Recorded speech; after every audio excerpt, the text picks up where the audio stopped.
If you could describe this topic in one snappy sentence, what would it be? The war in Ukraine, will it be a help or a hindrance for the world's net zero goals?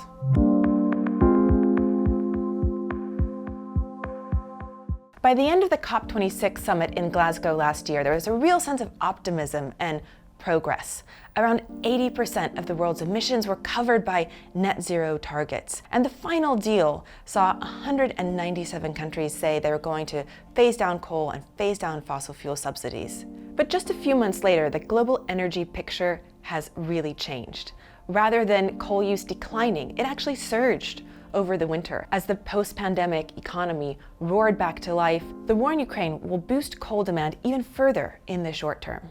In Europe, countries are saying they need to burn more coal this winter to make up for lost Russian gas supplies. And in Asia, coal is still a very dominant fuel. The optimistic view is that the war has actually lent a new sense of urgency to the transition away from oil, gas, and coal. And moves are being made, in Europe at least, to wean the continent off of oil and gas. But the bad news is that outside of Europe, much of the rest of the world seems to be going the wrong direction in climate terms. In the US, the Biden administration is encouraging companies to produce more oil and gas. And China is also building more pipelines so it can import more gas from its neighbor, Russia. But even in Europe, it will be very hard to cut dependence on Russian energy. Take gas, for example. Last year, Europe got about 30% of its natural gas from Russia.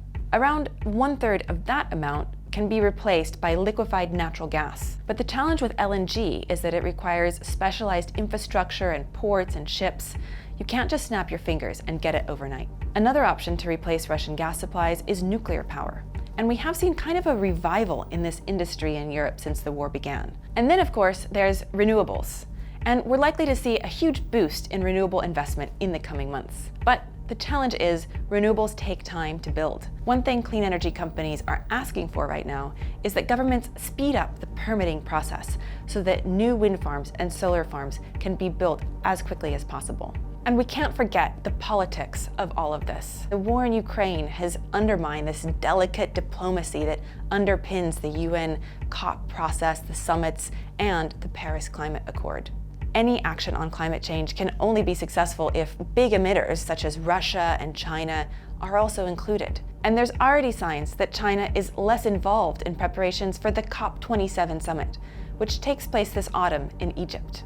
So some people think the war is only a short-term thing, and this is just a speed bump. But the reason this is all so important is that we have a very limited window to limit global warming to 1.5 degrees compared to pre-industrial levels. To achieve that target, the world will have to cut emissions in half by 2030, which is just 8 years away.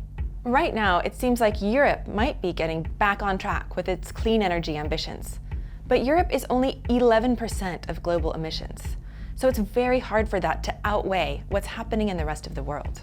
At the end of the day, climate change can only be tackled if every country in the world works together. And that's the thing that I worry about most right now. The world is at war, and that means that climate diplomacy and setting better climate targets are going to take a back seat. The world was already behind on its climate goals before the war began. And although there may be some specific countries and specific areas where the war has been a catalyst for clean energy development, my personal view is this sets us even further behind on our net zero targets.